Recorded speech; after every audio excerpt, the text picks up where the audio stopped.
Hi, this is Robert Falk with Enid Monthly In Depth, and I'm here with the City Manager, Jerald Gilbert of the City of Enid. How are you, Jerald? I'm doing great, Bobby. It's good to be here with you. Well, great. I'm really excited to talk to you. Enid Monthly In Depth is intended to be a time that I can sit down, talk to people from around Enid that have great stories, learn a little bit about them, learn about what makes them tick and how they got to Enid and why they stick around. So, you think you can do that? Absolutely. All right, great. Well, I wouldn't be a good businessman if I didn't say that if you'd like to sponsor Enid Monthly In Depth, we can put your name at the beginning, at the end. We can put you on the website. And so if you're watching this and would like to sponsor it, give me a call, robert@enidmonthly.com or 405-826-0418. Other than that, we'll get started. Okay. You ready? All right. I'm ready. Well, Jerald, I appreciate you doing this. You bet. I was teasing you a little bit earlier. I said that the last person cried. I was just kidding. But You know what? I hope you're not going to make me cry. I don't cry easily. So good. there you go, Enid. Well, I'm not quite Oprah, but maybe Okay. I can get some really good questions to you. Okay? That's a good one. All right, great. Well, Gerald, where'd you grow up at? You know what? I grew up most of my life here in Enid, Oklahoma. Uh-huh. My parents and grandparents went to Enid High. In fact, I love it that you can go over to Enid High and flip through those annual yearbook pictures they have up on the wall somewhere still, and I can find my grandparents and my mom and dad. But I graduated from Hoover Hornet as a Hoover Hornet from Hoover Elementary. My father worked several jobs, but he went to work for Champion Petroleum, which is really kind of a dream job for him. And I don't recall what year. That was probably in the 70s sometime. And so I went through grade school here in Enid, Oklahoma. Mm-hmm. I actually started at Lincoln. And of course, if you want to know the whole story, I don't know how long do we have? About an hour, if that's okay. Oh, Yeah. Okay. All right.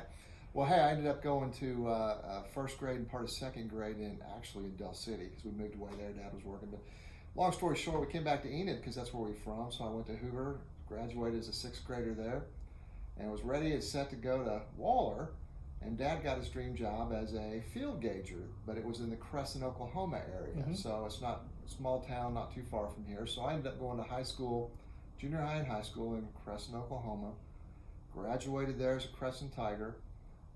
We were there probably till around the mid-'80s, and we actually came back here, I guess, in time. My brother graduated from Chisholm in 1986. Okay. Well, so let's talk about that a little bit. So Yeah. you were born in Enid, so Yes, you were sir. raised here until about junior high, you said. Yep. Now, do you have brothers and sisters? I've got one older sister. Mhm. In fact, her name is Marilyn Morgan. She works at the courthouse and works there. And That's funny. You know, I've known Marilyn for 20 years. Yeah, So, then you know my sister. I do, and absolutely. I That's probably do. a little known fact. So there you go, Enid. There's another little. Well, there you go. So see that I already learned something about you. Yes, So, yes. And I actually went on a few dates with Holly back when I was in law school. Really? I So, didn't know that. Yeah, Okay. so we could have been related. Yes, yes. So, okay, so you and Marilyn, y'all grew up here in town. How is she older or younger? You're never supposed to say how old. But she's my older sister. Okay. Yes, and I've got a younger brother, John, Okay. and he's a few years younger, 2 years younger than me, I guess. Is he still in Enid? Yes, too? he lives here right here in Enid today. Okay. And so does Marilyn with her husband Gary, Uh-huh. and her kids are grown now, and so Okay. yeah. So you grew up and then ended up going over to Crescent, not too far away. But what'd you think about Crescent? How'd you like it? You know, it was I was pretty young then. In fact, whatever about a sixth and seventh grader is, I don't know, 12 or 13, something like that in that age group, and so it was a change. It was a change because it's a smaller town, and so I liked it. There's good aspects of it. Sometimes I wonder, how things would have been different if I'd stayed here. I remember some friends. It's funny, some of the people that I remember from sixth grade. One of them is Troy Lepard. Okay. I think we were in class together. I think Tina Hall was in that class, and so, I kind of just. But this is what people do when they move. It kind of disrupts the kids. So, but looking back, I know it was very good for my father, and I'm glad. And it was a good high school. It was a little different, and so, but we finished, and the refinery closed down in the early to mid '80s. And so we ended up coming back here. My mom worked for the Department of Human Services, and so again, all this to say, probably boring everybody. This is just I'm connected here, and this is how I'm connected here. And a lot of people are connected here in that same way. So that's what brought us back. Is detoured for his job, and then when Champlin went away, where do we go? Right back here. So. Okay. Well, so when you went to Crescent, were you involved in anything at the high school? Any extracurricular activities, sports? I didn't do a whole lot, as I recall. I did a little bit of sports in junior high, and I really didn't do much after that, but I'm pretty confident I could have been an all-state wide receiver in football. So if I had it to do over again, I would try that. But no, I didn't do any of that. I just studied up and thought about what I would do in life. And so anyway, kind of had a detour, came back here, and actually before we came back here, I'd gone to, I went about a year to UCO. Mm-hmm. It was Central State back then. then. CSU, right? Yeah, CSU. And so, I felt like I ended up actually, here's another little known fact, folks. See, I'm not crying, I'm just sharing. I ended up my second semester, I dropped out. I mean, I withdrew because I just thought, I'm not Was sure this when you were 18 or 19, right out of high school? Yeah, pretty young. Probably exactly about 18, something like that. And so I think back on that sometimes, and I thought, gosh, I would not recommend that, folks, simply because it's just wasting time. I ended up going back to school at OSU in about 85 or so. What'd you do in between? Where'd you work? Just piddled around. Mm-hmm. So I was lucky that I did nothing of substance. So I just enjoyed life. I remember my uncle, Uncle Mick, Birchall Floyd Mick.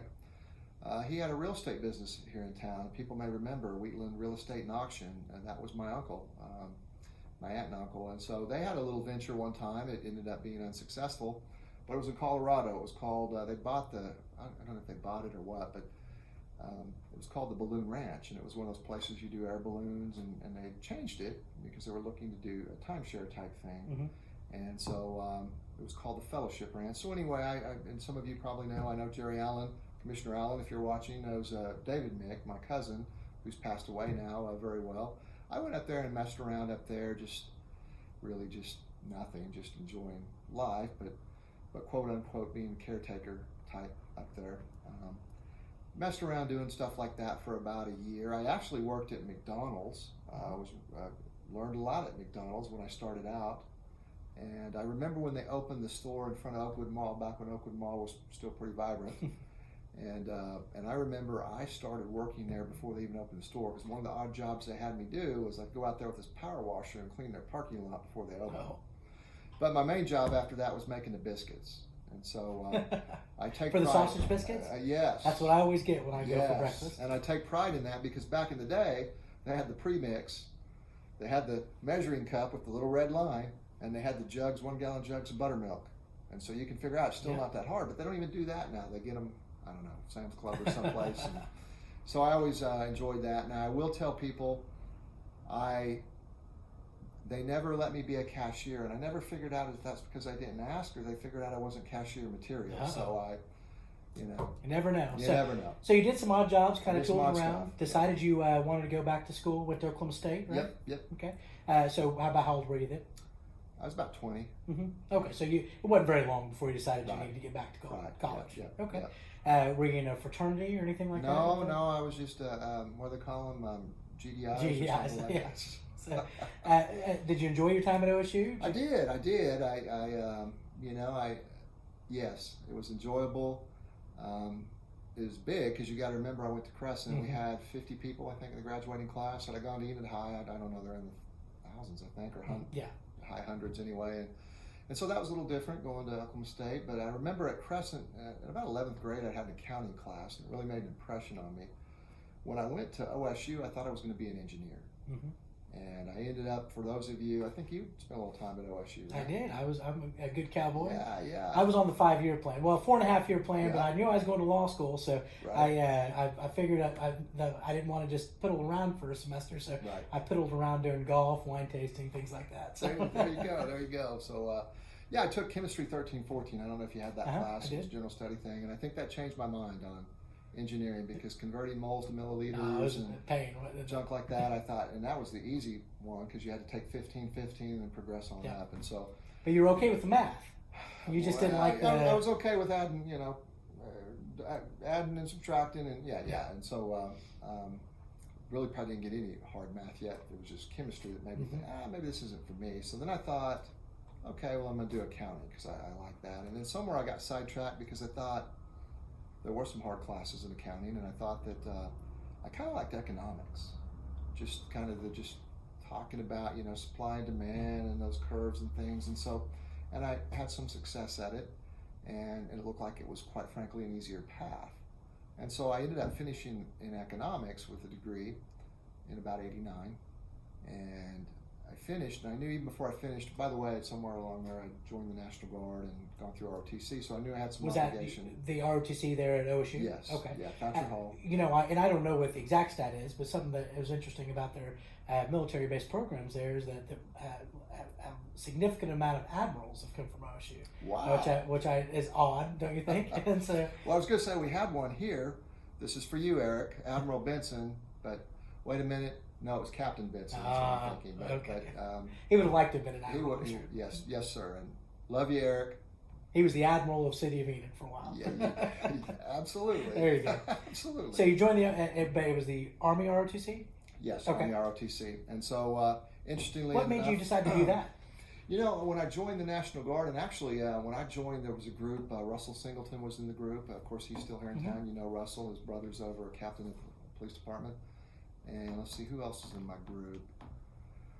Well, those are the main ones I remember right now. My brother joined with me shortly thereafter. But we had a little close-knit group here at the Armory that people don't even know exists now, where Garfield Elementary School is now. That's where the old Armory was. And so joined up there in about '85, did drills. But was there any particular thing that drew you to that? Yes, it was...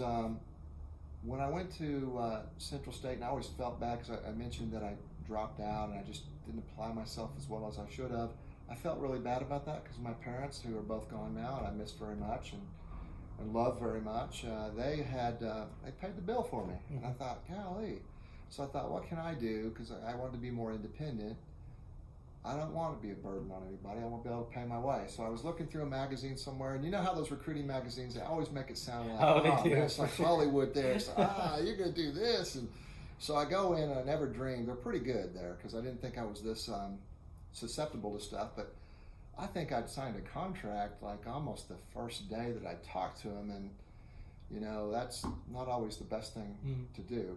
You want, sometimes it could have a cooling off period, but it was a good experience overall. It was really good. I learned a lot, and so I went through the whole thing. And so a lot of it was for the idea that you were to make a little money and to pay for school. Help pay for school, and so I'd be in the Guard, I'd be in ROTC, and I'd get some money and blah blah blah. Well, they still do that now. So if anybody is looking for a way to pay for school, that's not a bad thing. And it pays a lot better than it used to. And also the GI Bill is incredible. When I went through, it was about $140 a month for reservists.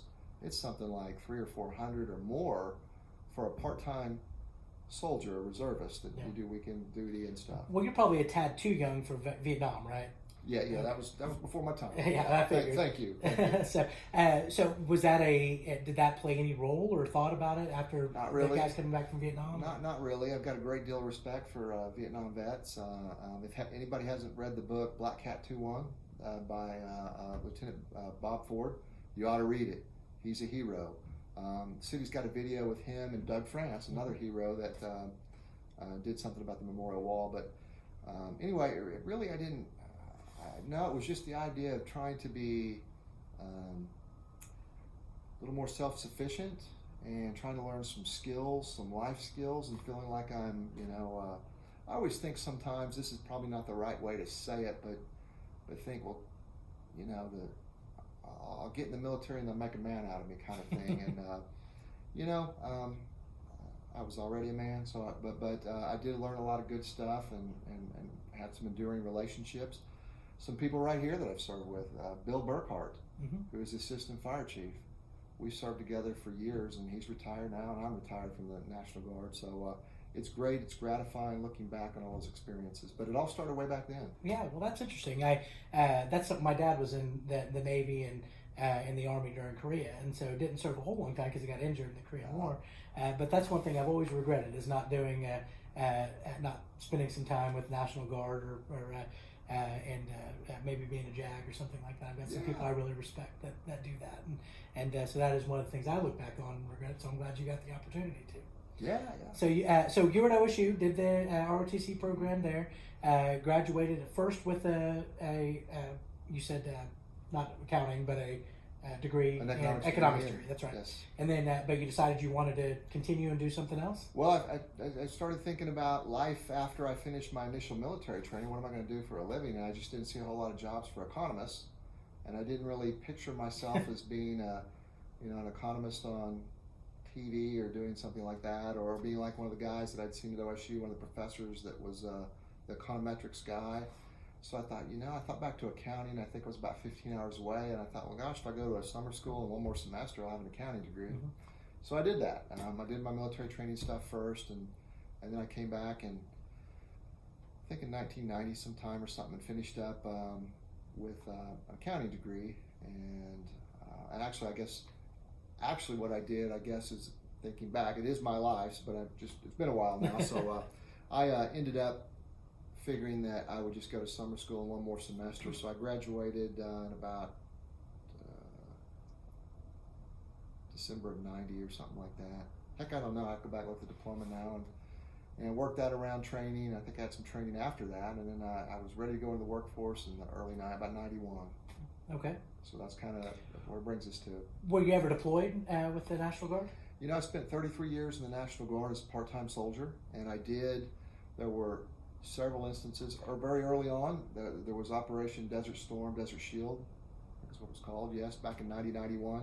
I was in, but I missed out on that. It's interesting, a unit that did deploy, the 1st Battalion, 158th Field Artillery from Lawton, is a unit that I commanded towards the end of my career, and I always thought that was kind of interesting and ironic. So, but in about 2003 was the first inkling that I, as a guardsman, a part-time soldier, may have to go and do something. Mm-hmm. And the whole time that I was in the 90s up to early 2000s, the National Guard was treated as a strategic force. So once, when we have that monumental battle with the Russians and whatever, we're going to need the National Guard. Well, then, because of reductions in budget funding and shifts in military strategy, and then probably the realization of the value of the National Guard and reservists to the military, it was determined on the Iraq invasion, they just couldn't do that, and just couldn't sustain that without the reserves. A lot of the National Guard itself has a lot of the combat power, meaning divisions, infantry divisions, and armored divisions, and field artillery, actual fighting forces. But beyond that, you've got to have the combat support, what they call combat service support, like engineers, and the combat service support folks, like the logistics people. Because what's the saying? Play generals or armchair generals talk tactics, but real generals talk logistics, because whoever gets there fastest and fastest, I don't know who said that, but I think it was a famous, probably general in history. They're right, because logistics is what makes things happen, and that's really important to companies today, and I'm certain the city as well. So that was probably good training for what you did later on in life. Yeah, I think so. It was a good base, and so anyway, deployments, just to cut the chase, we did roll out of here in 2003. Anybody remembers it was in Enid at that time? This town's very patriotic. I can remember from the old Armory on Elm Street, we took all of our equipment, all that thin-skinned Humvees. You could poke a pencil through it. It was funny. That was 2003. Obviously we had no inkling looking back what we were getting into. And we drove, we probably had, I'm going to say, 50 vehicles. And we just did a big convoy out of town. The fire department, long before I knew I'd even work for the city, they put their ladder truck out with the big flag hanging down. And we drive on down to Fort Sill. And we stayed down there. That was about March of 2003. And we stayed down there for a couple of months. We did our certification, because at that time it was something like 45 to 60 days. A National Guard unit was supposed to be ready to be deployed and be a useful asset, but you needed that much time to train up and issue gear and all those kind of things. And so we were ready. We actually got certified, I think, in early May of 2003. I was actually the headquarters battery commander at that time as a captain. So because you'd been commissioned by this time. Yes, since yes, you I was a college. commissioned officer, and I've been promoted to captain by that time, and my first sergeant was George Randolph. His wife, some people may know, Betsy Randolph. If they don't know George, Betsy Randolph, she may still be working at the Highway Patrol, but she was their public information officer. And it's interesting, all these relations in National Guard because Ricky G. Adams was actually my brigade commander at the time, a colonel. Well, Ricky G. Adams now, of course, is head of OSBI right now, and he was the captain or the head of the highway patrol for a while. And so it's interesting to have those connections. I haven't seen him in a while, but he was always he was a good mentor and a good guy to learn from. And so those are some of the kind of quality of people that I've come across and either worked for or worked with or been exposed to. But we went down there, did our thing. We didn't deploy, I guess. We did not. And I remember when I got that call from Ricky G. Adams telling me, "Hey, Captain, we're not deploying." I kept my composure, but inside I was going, "Yes, yes!" And I had to go and tell my people. I think we had about 100 people, and we have them in formation. And I tell them, and I'm doing it with a straight face. While inside I'm going, "Yes." and then I did feel bad later because some of these I had a job to go back to. At that time, I think I was working at Ditchwitch over in Perry, living here in town, driving back and forth to Ditchwitch. My wife is from Perry, Denise. And so anyway, I realized for some people, they quit their job, they're ready to go, they're ready to deploy. They're going to be their income for a year or so. So for me, I was concerned, if people remember the history there, we had no idea what we were getting into. We thought it was going to be a bloody conflict and could be a long conflict. And so anyway, we didn't go. So came back. But that was a realization that the National Guard is now not just a strategic force for someday, it's for now. And we've seen that from that point forward. So actually I did end up deploying again. By that time I transferred and got promoted one more time. I was a major. I was actually in the 158 battalion that I mentioned from Desert Storm. Fired actual live rockets in 90-91. They were our multiple launch rocket system. Anyway, we did go to Iraq. Everybody goes to Kuwait first. And so I remember in Kuwait, our first experiences, I'm just going to share this with you. And what year was that when you went with him? 2008. Okay. 2008. So several years later afterwards. Fast forwarding, folks. So anyway, 2008, we deployed. We knew we got tasked, sourced to do it, and so we knew probably several months in advance. So we actually geared some of our training towards this. We went to Fort Hood, trained up for a while. This time it was different though. In 2003, I said we took all our vehicles, we convoyed out of town. In 2008 and 9, they weren't really the initial stuff from 03, 04, 05, 06, and 07, the stuff around Ramadi and all those areas, Fallujah, that was really bad. Those had pretty much been subdued by that time. We actually ended up, after we got done at Fort Hood, we go to Kuwait, we go forward. I was just going to tell a story about in Kuwait, brand new, never in combat, but I've been in the Guard for something like, it had been over 20 years at that point. I think it was over, it was quite a while. It was, it was maybe not quite 20 years yet, but it was quite a while. And so I guess my point is they put us on buses at the airport, and these buses had curtains on them. I'm thinking, what are these curtains on for? I look around, and then somebody, that's a little more experienced says, the curtains are on there because they don't want people looking to see who's in there. Yeah. And then the funny thing is, because IEDs were huge, they killed a lot of people, it was terrible, and so everything you look, a little piece of trash or a tire looking out the window, you think, oh my gosh. But the funny thing in the story is that the U.S. has a great relationship with Kuwait, and honestly, there's very little threat in Kuwait. And so after you've been there for a little while, you realize that. You thought, well, it's good to be aware of those things because where you're going, it's really going to be. But here, so that was always funny to me. We did go to the Al Anbar province is where we ended up going in Iraq, and a place called Ramadi, or Ar Ramadi is in. Was that the first time you'd been out of the country? Or it's did not you the go on first some time. vacations? It's not the first time I've been out of the country with the National Guard, but it's the first time I've been deployed in a combat situation. So, and the only time. So, but it was turned out to be a really good experience. Like everybody in the National Guard, we serve as part-time soldiers. I always feel like, in my opinion, of course I'm biased as having served as a part-time soldier, we have a tougher road to hoe than a full-time soldier, because a full-time soldier, that is their job. They don't have to worry about working another job, and everybody knows, full-time folks, and I don't begrudge anybody. This is great. Our friends out here at the Air Force Base, I love them. They're all full-time people, but it's funny. Anytime there's a holiday, for normal people like us, there's always another holiday. There's a holiday before the holiday for the full-time military folks, and that's great. I always say all this stuff because when I used to drill, I've been out for about a year and a half now. I served because I wanted to, but you would work a week, whether it's here, Ditchwitch, or somewhere else. You'd work a week, you go do your weekend duty, usually driving, although sometimes I served here in Enid. Then you come right back to work. Mm-hmm.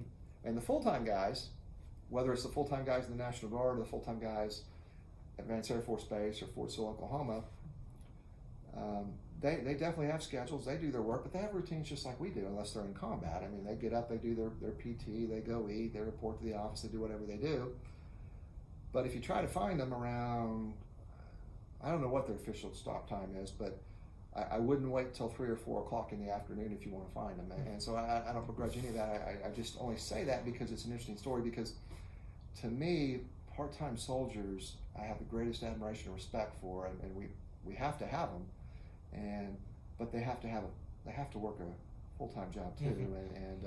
And worry about what yes. what's going to happen while they're gone, what's going to happen when they get back, yes. whether there's somebody. And I know that most employers are pretty good about having National Guardsmen or reservists on Absolutely. their staff, and very few would probably fire them. But it's still scary to know what you're going back to, and whether or not missing all that work is going to be difficult, I'm sure. Yeah, and City of Enid is a great employer. Ditchwitch is a great employer. State of Oklahoma is a great employer. So I've had the good fortune of having great employers with military leave benefits. Eric Benson was here. Eric was fantastic. Of course, he's a military guy and served and knew. So I was gone for a little over a year, because I think I left about a month before I had to be anywhere, and I didn't come back for at least a month after I got back, and I appreciate all that time. Yeah. But anyway, it was a good experience. We turned out, we did security, base security. We did some escort security for civilians and personnel mm-hmm. that were working with the Iraqi. The province for them is like a state for us, provincial authorities. Doing the same kind of city stuff, talking to them about streets and potholes and water treatment plants. It's a lot of community building. Yes, right? and yes, and just to help folks, we've got some terrible potholes around here, and some rough streets. Yeah. But if you've been some of the places I've been, you would not complain. I can imagine. Too much, because well, that's not just over there. They're pretty bad over there, but there's some places in the United States that are way worse than us too. Yeah, so. yeah. Well, let's go back. You mentioned that you work for Charles Machine Works over at Ditchwitch in Perry. So were you living over in Perry? Nope, always lived here in Enid. Drove back and forth. And you met your wife there while you were there, or before? My wife really goes back to OSU days. I was fortunate enough. I met her there, and then got to know her better when we were out. I had graduated from school in Oklahoma State, and so that's. And what's her name? Her name is Denise. Denise, okay. Yeah, So Denise Gilbert. We've been around each other many times, but I don't know that I've met Denise before. So that's So so you met her at OSU, but then kind of the relationship really grew after you started working there at Ditchwitch. When did you get married? Well, actually, not at Ditchwitch. We were actually married at that time. By that time, okay. But yes, we got married. We've been married about 26 years, 27 years, 95. Mm-hmm. Actually, it's kind of funny because March 18th, 95 is our anniversary. Yeah. And our payroll accountant here, Susan, has the same anniversary date. And I remember she gave you a little nudge. There's another guy that I used to serve in the National Guard with, had the same anniversary date. Okay. So that's interesting. March 18th. Yeah, for sure. So did she work here, or does she work here in town, or did she work? Yeah, she works for Triangle now. And okay. It's interesting. She's worked at various different places. What's kind of her expertise? Through our married life. Project management, IT stuff. Mm-hmm. Okay. So that's what she does for Triangle Insurance here in town, and she's very happy. And it's great to live in the same town, work in the same town, because for our whole married life, until she went to work at Grondike and then moved over to Triangle, she was working out of town. And she started, she was at Ditchwitch for many, many years, and then moved over to Conoco at Ponca, and then when they moved a bunch of offices to Bartlesville, she actually worked there for a while. Oh wow, so you're driving to Bartlesville? No, we ended up having a house there for a while, but that was, and actually that was about the time that I was deployed too, and so, that just long term didn't work very well, and so then she worked at Devon in Oklahoma City for a while, and then came back here, and then so it's been very rewarding to, the whole time we've lived here, and for me, I used to work, I started out working for the Department of Corrections here in Enid, Oklahoma, right out here on 21st Street or so. The Work Release Center, correct? Yeah, I was the accountant up there. Okay, so tell me a little bit about that. What you said you were the accountant there. Yes. So what has it always been about the same size that it is now? Yes. That's something I don't know that a lot of people know about the Work Release Center there. I know they drive by and see the guys in orange, but besides that, how many guys do they have around there? Do you know or about? I'm trying to remember from my time. It was around. Gosh, I don't remember what the actual head count was. It was over 100 folks, is what I recall. That's obviously not going to be exactly right.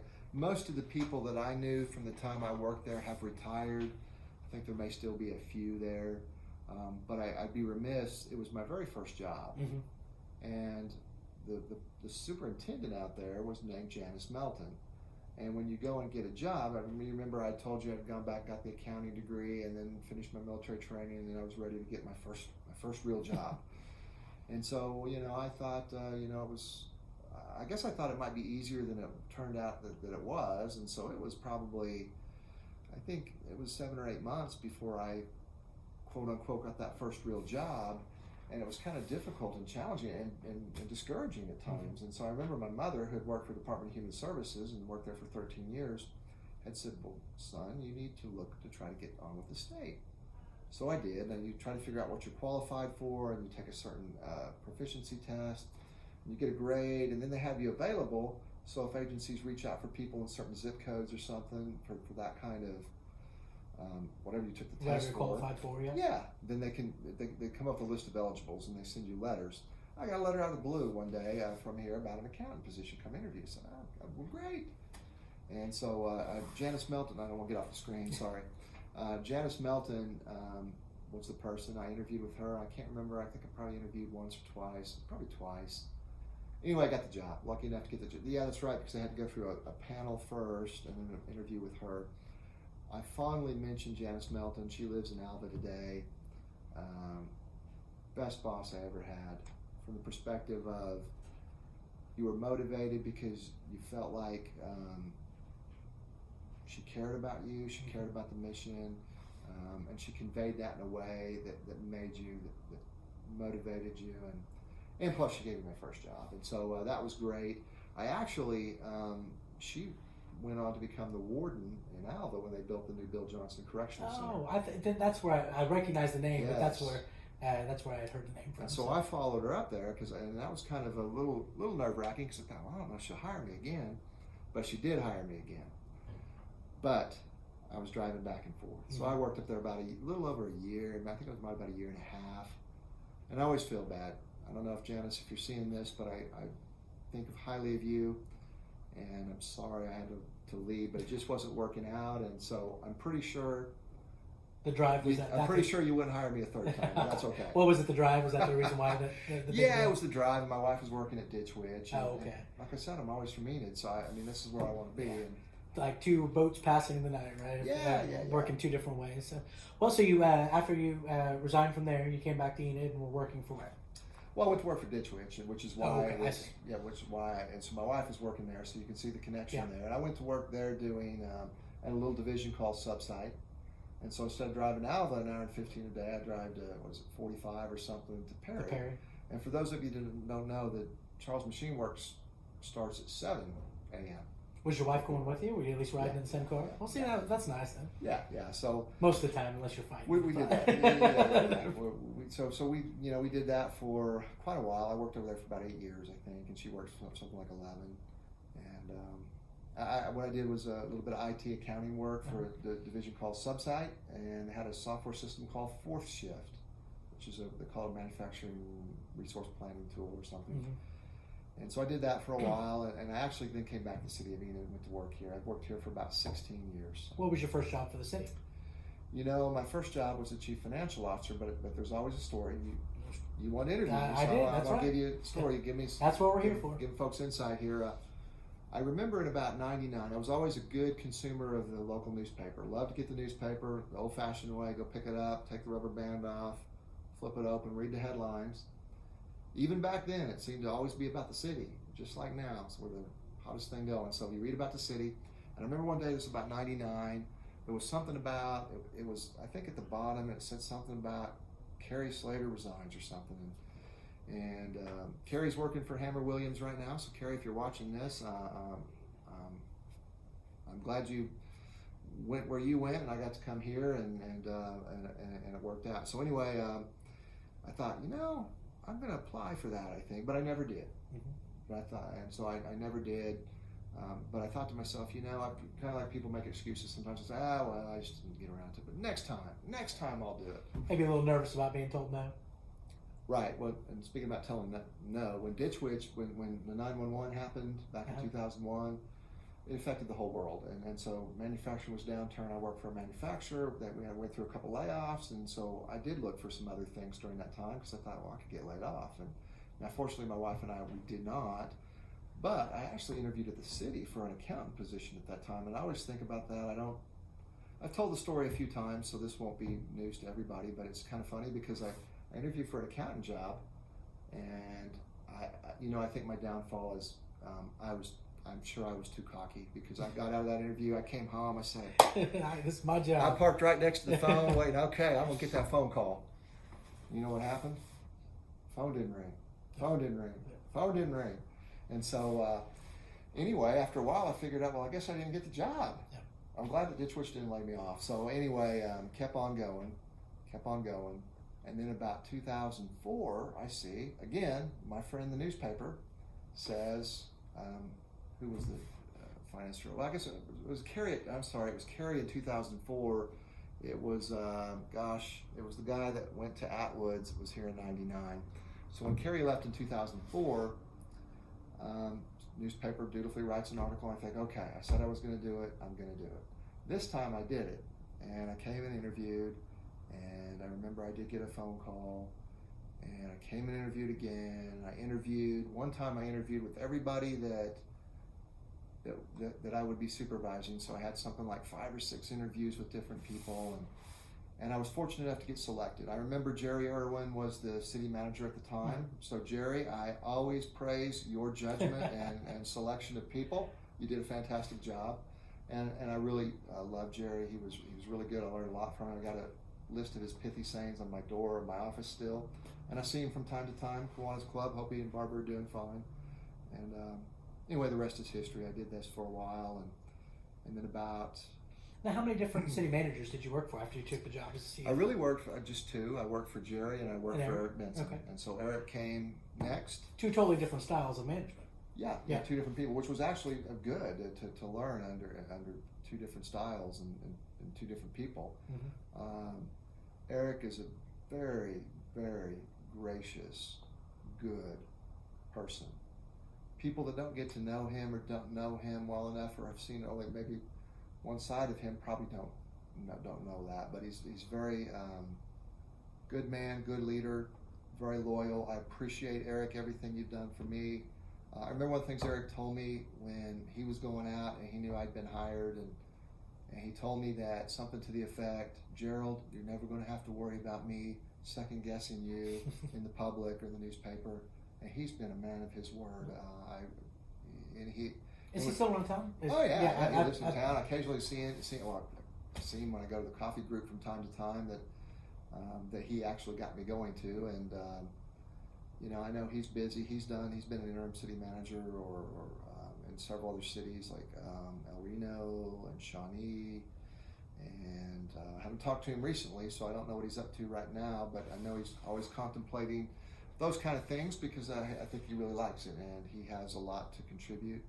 And he did a lot for the city, mm-hmm. And so I did learn a great deal. I think a lot of people, like you said, that if you just met him one time or something like that, then you may have a certain impression. Yeah. And there's a lot of people like that in our community, I think, that are personalities and have a lot to say about certain things. But if you get to know them, then that's kind of what this is for as well. But so you started to work in the city. What year was your first year? 2005. Okay. So you've been with the city for 16 years. Yes. Okay. So during that 16 years, what has been the biggest challenge, do you think, either while you were as the CFO or the CEO, city manager? Well, I'm trying to think of the biggest challenge. I'm thinking the biggest challenge just generically is always there's far more needs and wants but even needs than there is money.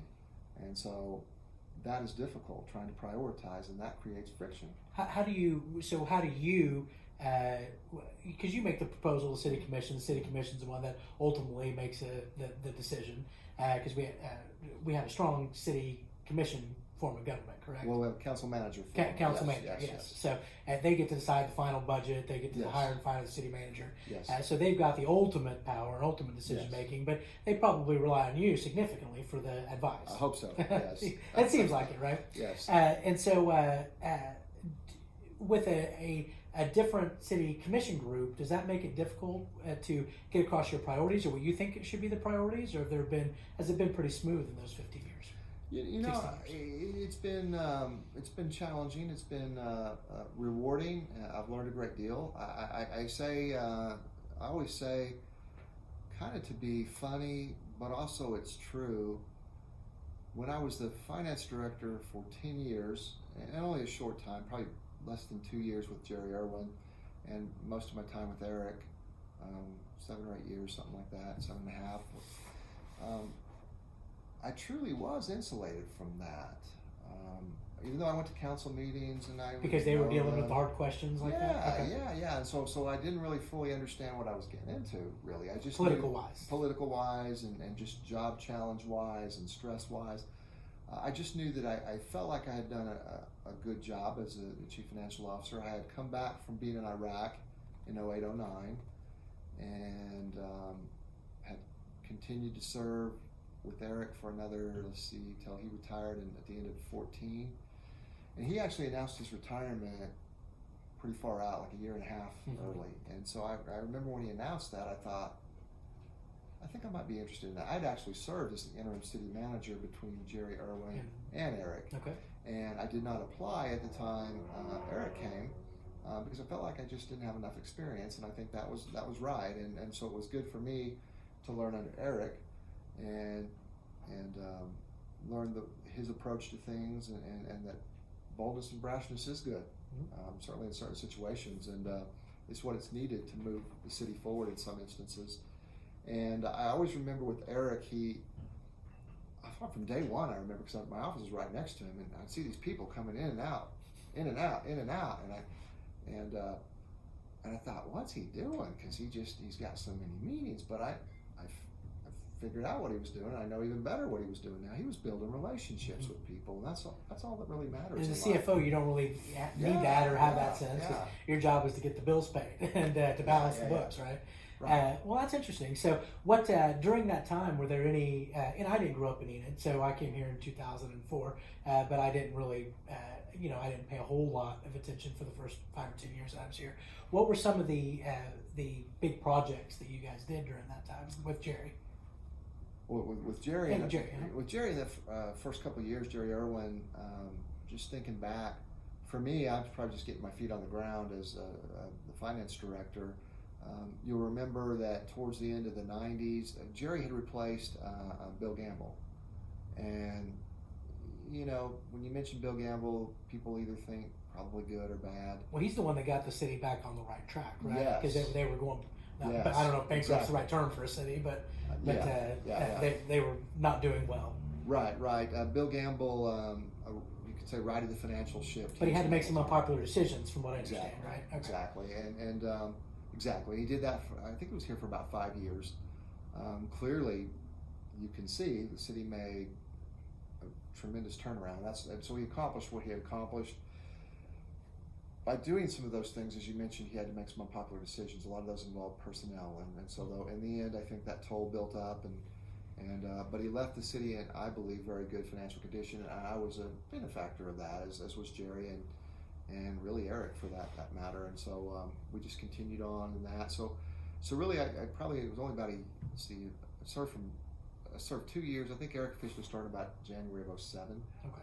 So there wasn't a whole lot of time. So there wasn't a whole lot of just time. Getting to know the job. So really, coming on with Eric, many projects. One of them that comes immediately to mind is the downtown Stride Bank Center now. That was an effort, driven a lot with his leadership and with Mayor Shuey and Mayor Kreiner, I guess, before that. and that came to fruition. I remember that he was a proponent of and understood that the city needed more revenue. So I think I can remember we had several bond issues under his tenure. One of them was actually for a downtown, kind of a bigger vision, and that didn't pass. But it didn't lose by much. It didn't lose by much. And so I know one of the criticisms that the city always received, and Eric, who had broad shoulders, was that, well, you did this, and people voted no, and the city did it anyway. Well, what people don't really realize is, no, the city didn't exactly do what that bond issue was, because we didn't have the $40 million to do that. Now, you could argue we did something similar, but lesser, but it was part of trying to help revitalize the downtown. And I don't think, you probably are hard pressed to find anybody that voted no on that now, because you see the value and what's happened out of it. And I think as being a younger person in town, a younger professional, that I don't know that it makes the money that was projected whenever it was being proposed. Yeah. And there are people that argue about how much it makes and all that. But the fact that it brings in concerts, it brings in all this quality of life stuff, to me, I think it's worth the money that we spend and that we continue to spend for operations, just for the simple fact that we have something to do in town. And that does bring people from other parts. Now, whether or not it makes what the projection was, I don't know. And I really don't care, honestly. And even if it costs us a little money, I think that's important, because it's hard, especially for a young professional, to come to a town that there's nothing going on, right? And but being able to see these concerts and these fun events, the new basketball team that's coming in, that's stuff to do instead of having to drive to the city to do it, or Tulsa or wherever else, right? So yeah, it's fantastic, and you're exactly right.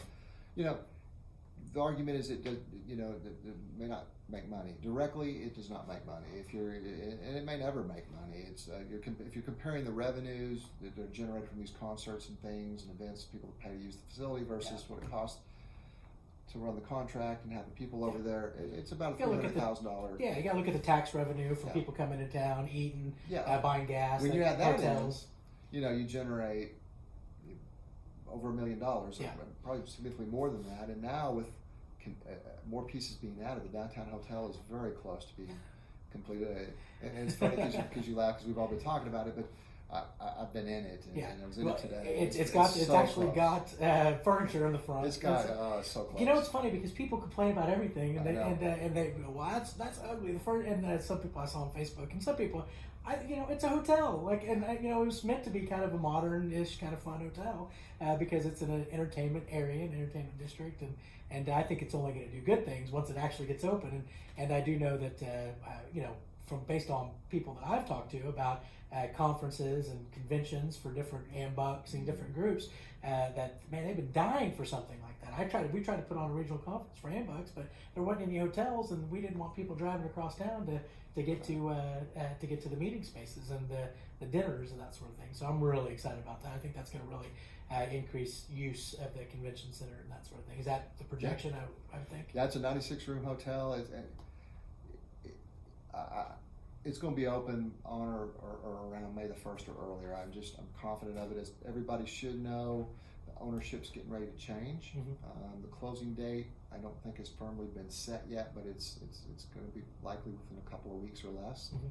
And it's still somebody out of town. I know you probably can't say who. Yeah, he's from Colorado. Okay. And it's fine to say it's Purvish Kathari and his group. He's a fantastic guy. They have lots of hotels.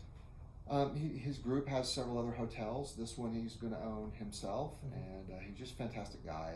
When he was here a few weeks ago, talking with people, I know he was down there talking to Brady Sidwell at Enid Brewing, because I knew he wanted to go over there anyway, because they're right adjacent to each other across the street.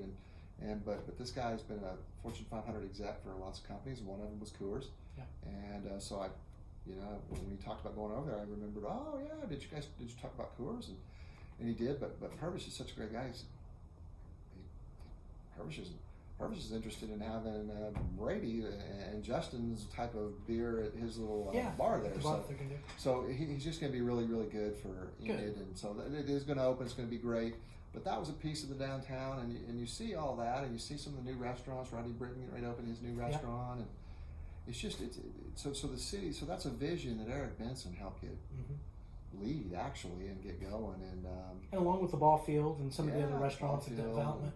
Now, and I just know from because I pay attention to, since I own a building downtown, that prices of property downtown have been going crazy. So you always know that that's going to be that's a popular thing. So still a good time to buy though. Right? Man, it is. I think so. So I'd like to see more downtown living. I mean, that's kind of would be really cool. So eventually, maybe that'll start happening more often.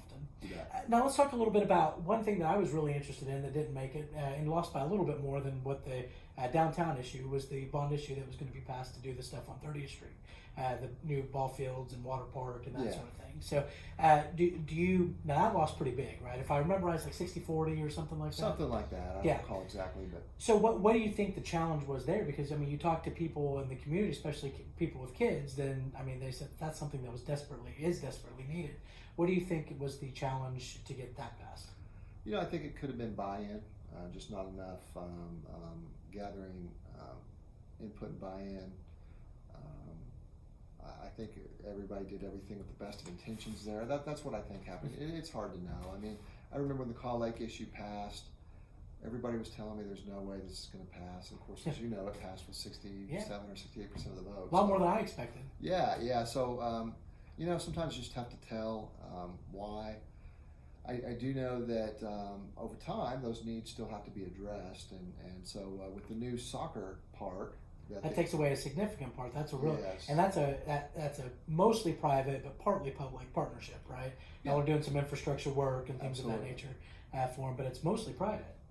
Yes. It's right now the city's committed to $3 million. The Allen McLaughlin family's committed to $3 million. They're raising money, and Mark Allen himself just updated the commission about a month ago, and it was I believe it's a $10.5 million facility now.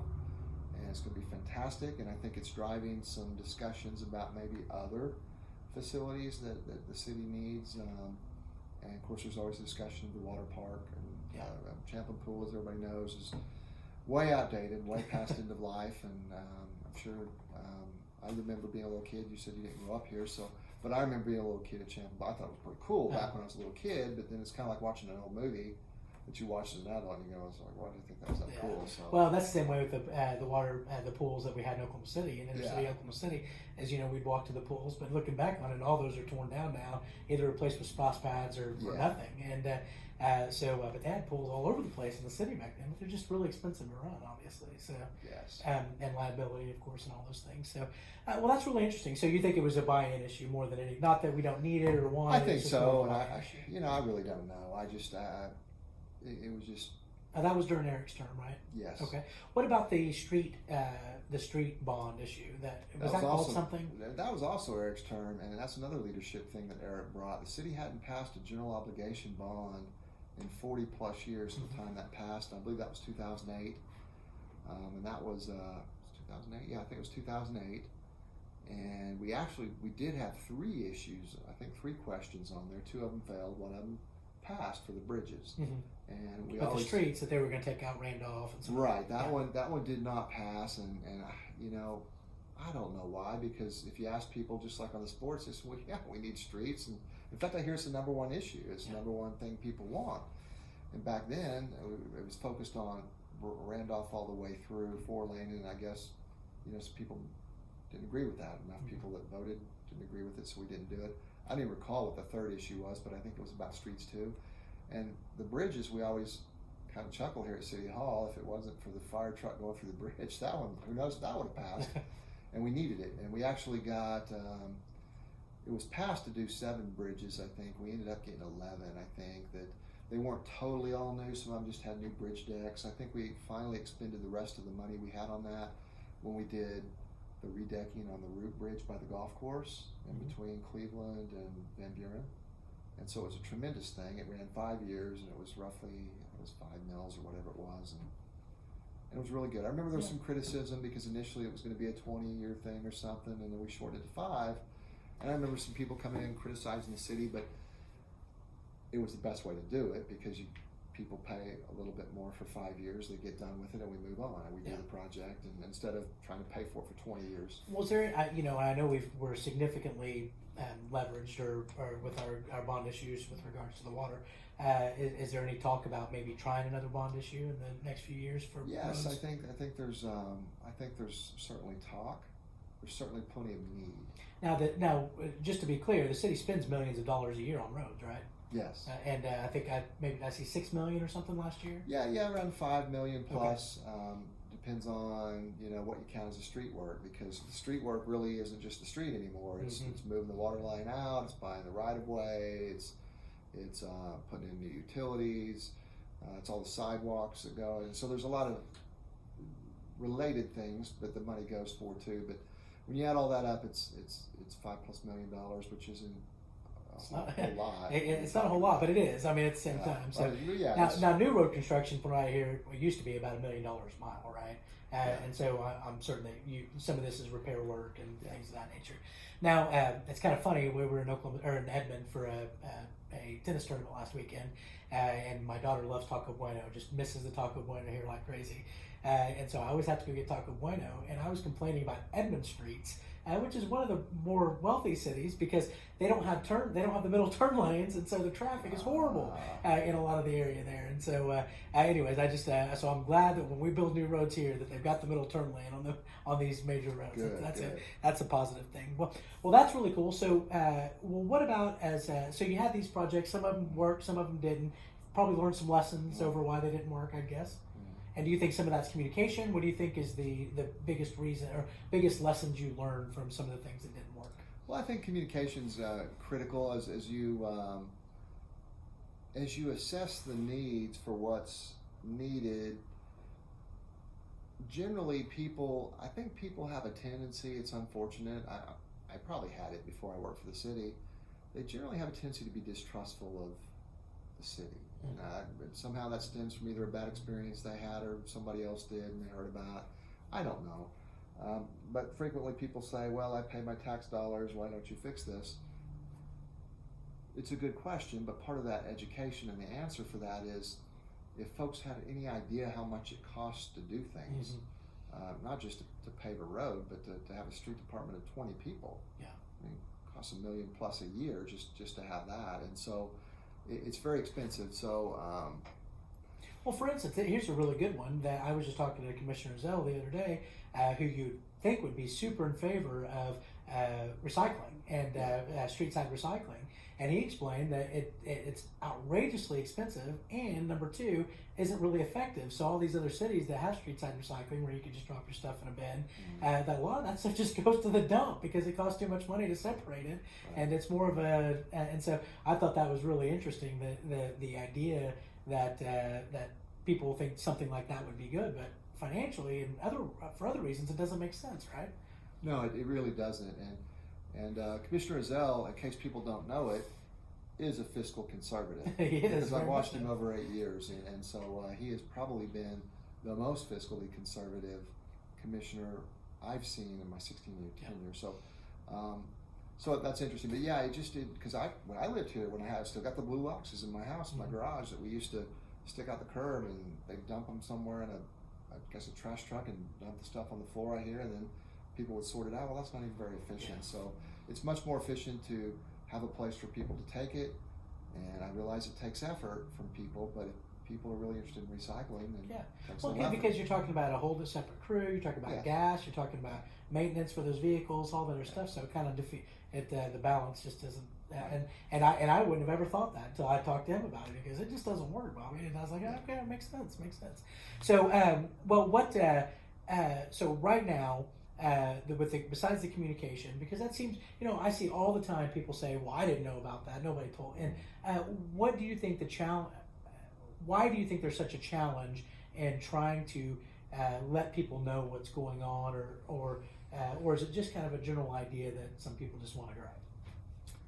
Well, I think that the city can always do a better job. I think we have improved, obviously I'm a biased source, but I think we've improved considerably over, I would say, the past several years, maybe really even since, I remember Eric Benson brought back a communications person. So there's another leadership thing. and we've continued on with that. But we've got, a communications media center, and so we're more than just press releases. We are really actively trying, with the power of social media and the web, to put out there, why are things this way? Why are we doing this? What one that we need to work on for folks that are hitting that bump over there on 12th and Chestnut, where we just redid a couple of blocks of street and the underground stormwater pipe. It didn't make sense to me either until I go over there, I look at it, and I come back and ask the engineers, and it was I knew there'd be a logical explanation. It was, we're getting ready to do the next 2 blocks, which is from 12th Street to 10th on that intersection there.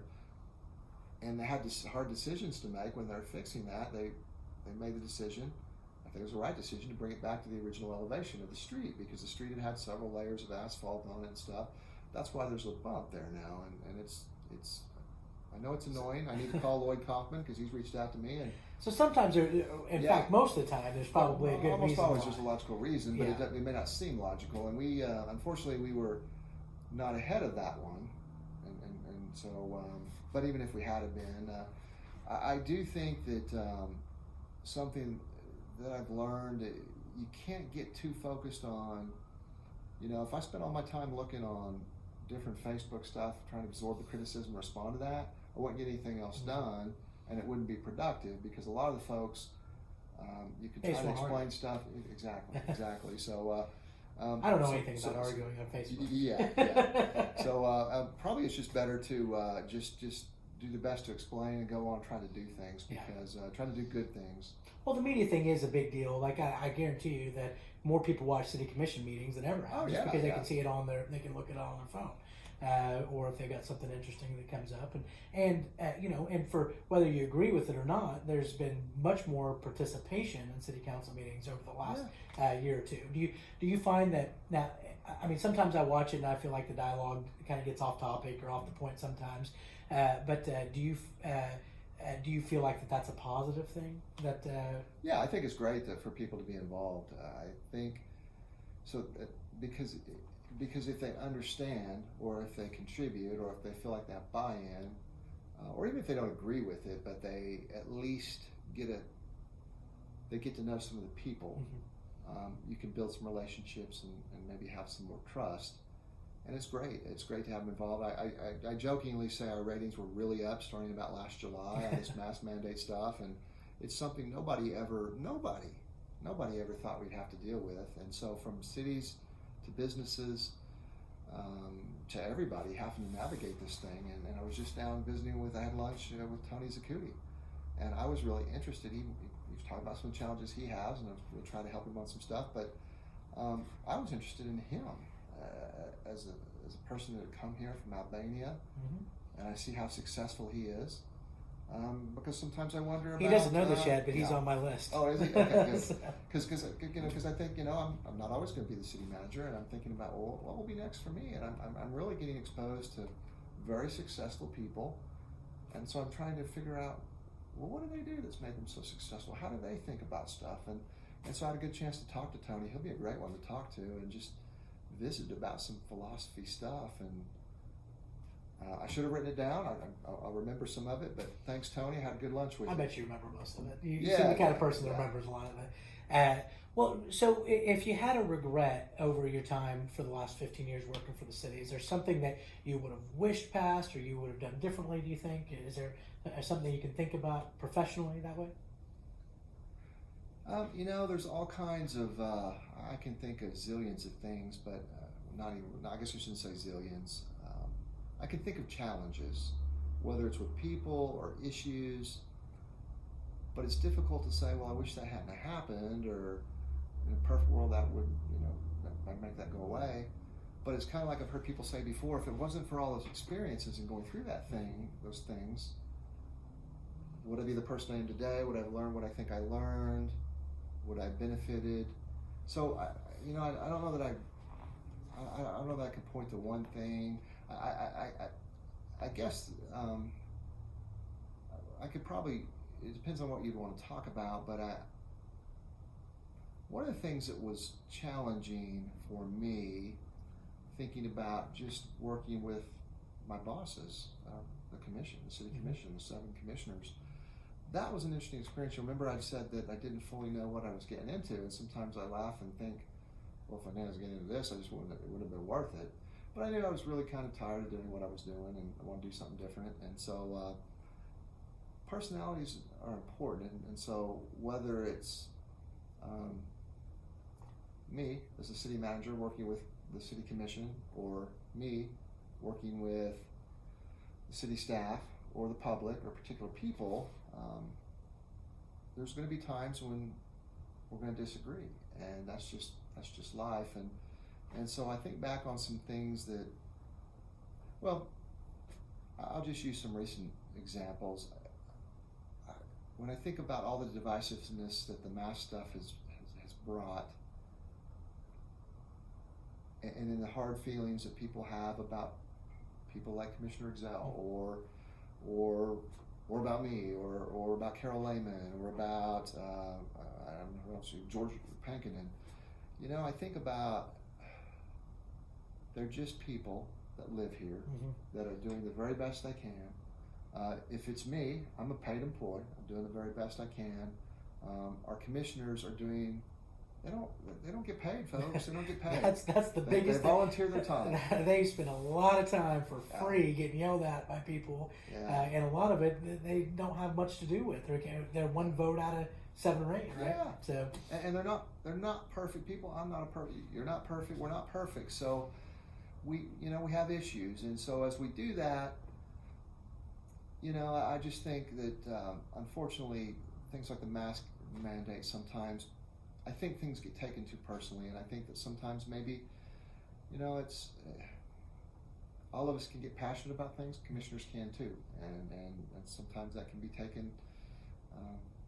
Well, it depends on who you talk to. Some people say it could be taken too far, and others say, well, you didn't do enough because you didn't pass it. Because there's no answer to that that's going to make even most of the people happy. No matter what you do, it's going to make a significant portion, especially of our population, upset. Yeah. So that was a very fine line to walk. I'm certain, and that y'all were going to make somebody mad no matter what.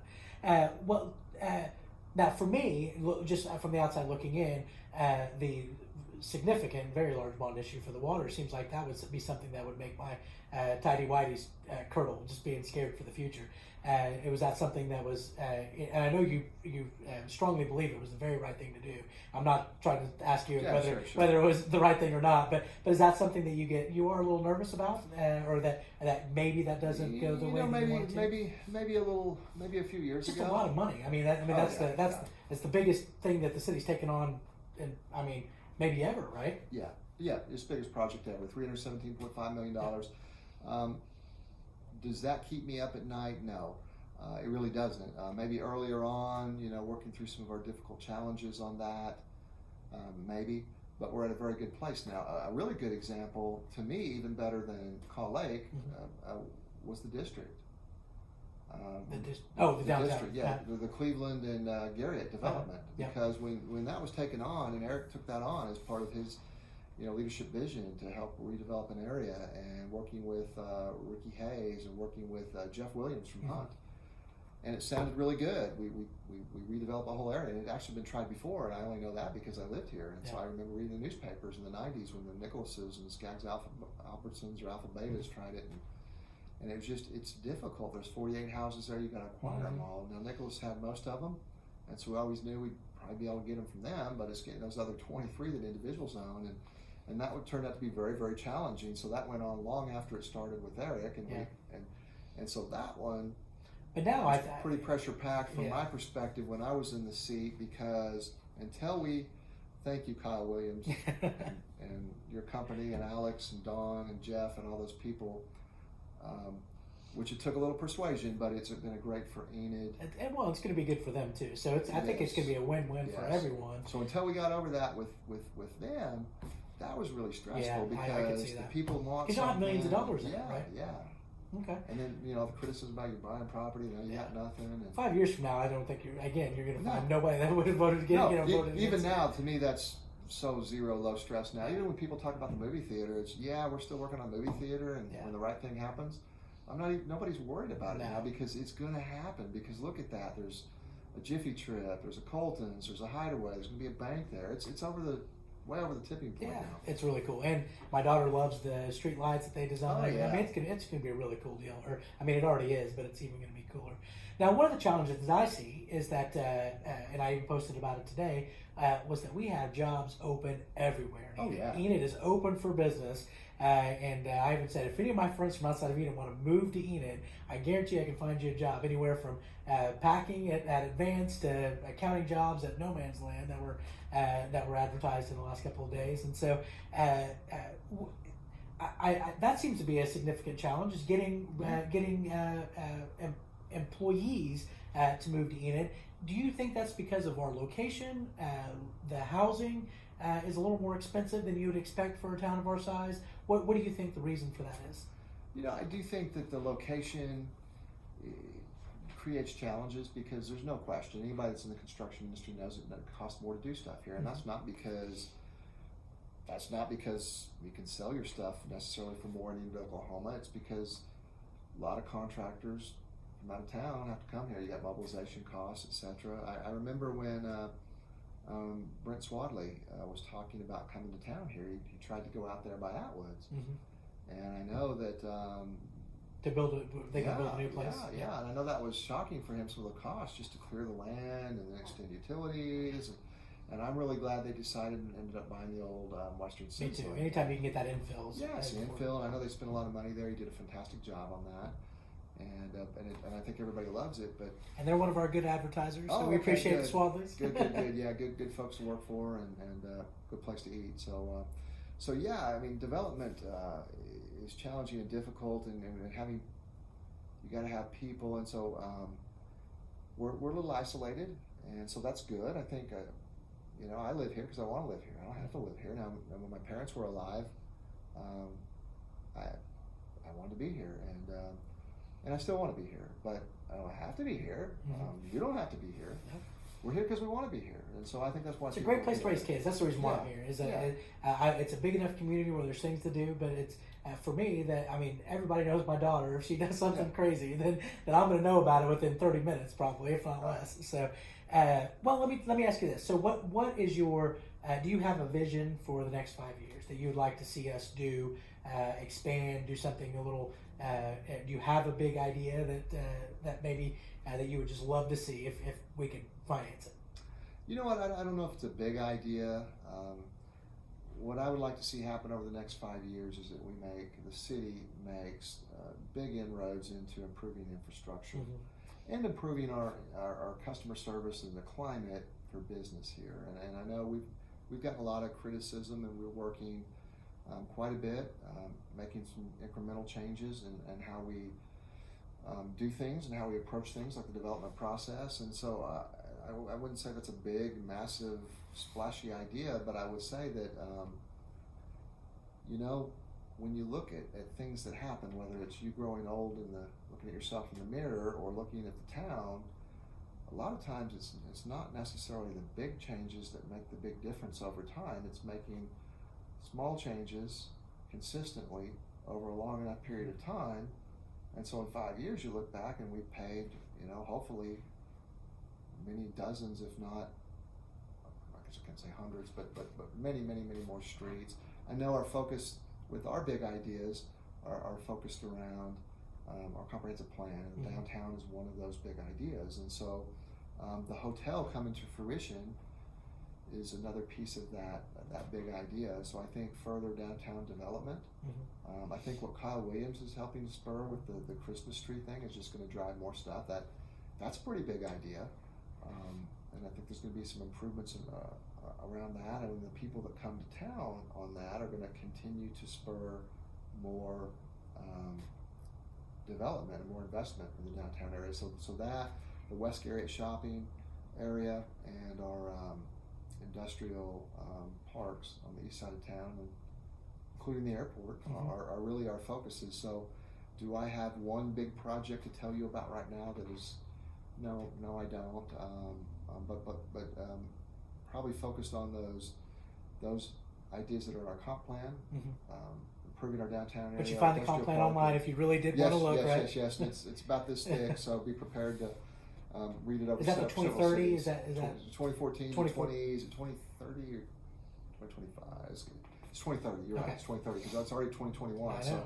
we'll probably have to start looking at revising that thing soon. But with the soccer park out there, I think there's some possibilities to do some other sports related things out there. I know sports tourism is talked about a lot as something to focus on. So what I'm trying to contribute, and I think what the city's doing currently is trying to build upon what we've done and try to make things better. So Well, and I appreciate you saying about the code development because it's a really fine line for you guys, right? That a lot of people want to start a small business and move into a building, and it's not necessarily up to code, and then they get frustrated that they're asked to spend all this money to bring the building up to code when they're building this business. But you guys have an interest in safety for the community. You don't want that building to fall down on a bunch of people that are there, Sure. And those kinds of things. So it is kind of a fine line to say, okay, well, yeah, we're really excited that you're going to bring something to town or do something, but we want to make sure it's also. The two other things that I see are biggest misconceptions, and you can tell me if you agree or not, is number one, people complain about Van Buren and Owen K. Garriott, but you guys have nothing to do with those streets, right? Yes. As far as paving those streets, no. That's an ODOT responsibility. State funding, the Department of Transportation, and federal funds through the state for that. For instance, the overpass. That was a state project. Now we had very little contribution to that, but we were impacted. We had to pay to move a water line that was I think on the north end, and we probably had some other minor little things, but that's an incredible improvement. But that's driven by the state. Now, do we coordinate? You bet. Sure. And they show us plans. And are we responsible for some of the maintenance, like the mowing on the medians and things? Absolutely, we are. But as far as we're talking about fixing potholes and things, we don't do that on those streets. But we're happy to take those calls and pass them on to ODOT. Okay, so you absolutely. Okay. We can communicate with ODOT to let them know because it does reflect on us as a city, and ODOT's generally very responsive to those too. They seem to be. So that's one of the biggest misperceptions. We talked about the streets. You guys actually do spend some money on the streets. And so, is there anything else that you feel like is a big misperception that you guys that people complain about all the time, but really you do a lot more than they think you do?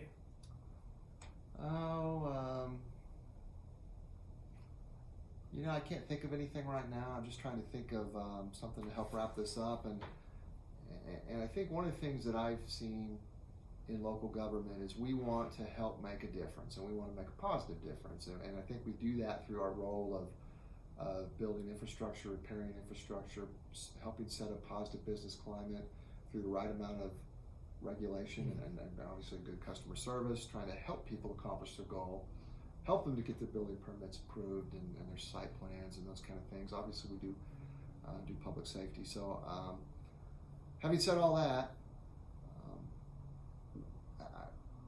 the old adages about keep it simple, less regulation is better. I think those are true, and so you just have to balance that. And so anytime I've come up with ideas, I've come talk to your guys in city planning, and they've said, okay, here's what you. I mean, they're very upfront. Here's what you need to do. Here's the challenges for that building, or one thing I've run into for a few different lots that I've looked at were floodplains, so it was going to be difficult to build on those particular things because of the flood areas, which are a little more extensive than people realize here in Enid. Yes. But I see a lot of time that people say, well, city needs to bring in Target or what? It just blows me away that they don't understand that we can invite businesses all we want, and I'm certain that you guys have contacted everybody that you can think of. But they have to want to put private money in. Just today I said somebody was saying, well, we need a fast food Chinese place, and we've got the Combo King or China King or whatever it's called, and I would love to have a Panda Express, but I know that it would take me or somebody like me to do it. It's not the city can't do it; they're not going to run a Panda Express, and if they tried to, everybody would yell at them. So it would. So it's just funny that people have that misconception there too. I find myself I'm like that sometimes, except I don't get out and put it on Facebook and stuff, and I have to check myself sometimes. So it's really helpful in this role because that's a good point. I'm glad you mentioned that because when I think of things like the downtown hotel, one of the first things people do is they smile and they laugh because they think, oh, it's taken so long. But it's funny that the people that are actually doing stuff are not the people out there writing about how long it takes. And so the results that we actually are going to get when this thing opens in May the 1st or whatever date that it opens, it's not going to be because people were sitting on Facebook saying, oh, this is never going to happen. Can you believe it took that long? Or the people that say, well, we need another panda walk, or we need a... It's the people that actually do something about it. Like Kyle Williams. Like Kyle Williams. Yeah. And he's just, one example. I'm just thinking it's like Nick Jackson and Maggie Jackson and the Da Vinci's coffee chains. As I think about it, it's people that have businesses here, or it's like the Tony Zacutis. I was interested. Did you run a restaurant before? Because I'm wondering, because I've never run a restaurant before. So especially Italian restaurant. They're from yeah. They're not from Italy. So. And so part of it is you just you believe that you can do something and you take a risk. Yep. And that comes with people like to stand on the side and criticize and stuff. And so it's funny that when folks, because you mentioned the finding the target stuff, and so the number one thing on any problem that somebody has in the city, the number one thing people think is that the city is responsible. I guess that's the top misconception. They think, well, the city can solve this problem, or the city is responsible for this problem. From what are my property taxes, which the city doesn't even do. It's the county, to to why is the Suddenlink office closed today? Yeah. So, and we found out like everybody else. Sure. And dutifully, we had a guy that he answered the phone and told me, and it was in the newspaper. We don't have control. Over that. I know we can control. If we get a franchise agreement, we can regulate that a tad in our right of ways. Well, sort of, but then, a lot of people understand that we may get to decide that it's Suddenlink, but for however many years. But if we don't like Suddenlink, number one, you got to have another company that wants to come in and do it, or we have to do it ourselves, which is extremely expensive. And so so people don't really get that stuff. No, they don't. And when they say, well, we want to target you, it's how ironic is this that the government says, okay, this never happened to us before, but everybody else is shutting down, so we're going to put out an order to say shut down. And now you got to wear a mask at some point. And some folks will adamantly say, well, we don't think the government should be telling us that. We have that, and then we have, to folks who say, whether they're wearing a mask or not, they'll say, well, the government should figure out and get a target here. To me, that's... And so that has been an education over time. Is I thought the local government, was responsible for Water Street, roads, public safety, those kind of things. But it's really grown because, and I'm not saying it shouldn't. It's grown into we're responsible for quality of life, economic development, whether or not even to the point of getting a hotel downtown. And so development is hard and it takes time. And I believe it's done better by the private sector. And so when something doesn't happen that the government wants because the people value it, whether it's a Target or a hotel downtown, we do our best to make it come true. By making it easier. Yes. Sometimes, every once in a while, rarely, to provide a little incentive for them to do it for things that are going to be important. Yeah. So. But then sometimes, unfortunately with the hotel, there's been myriad problems, but it's getting ready to open, and I've been in it. You've seen it. I've seen the pictures. It is.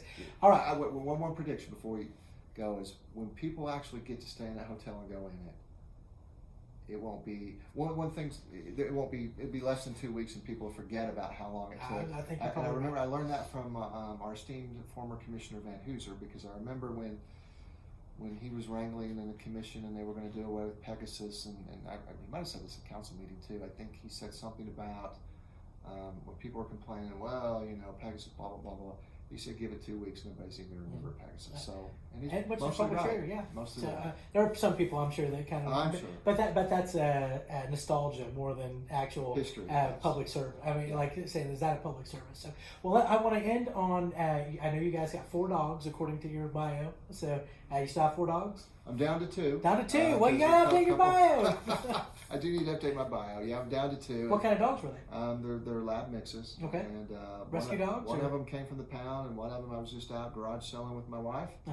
And she tells me don't ever do this again, but they had some free dogs, and so I thought, take a dog. I take a dog. So you're a dog guy for sure. Well, if you had 4 at one time, then that's great. No kids, but nieces and nephews, right? Yeah, nieces and nephews. See, I've got and I guess grandnieces and nephews.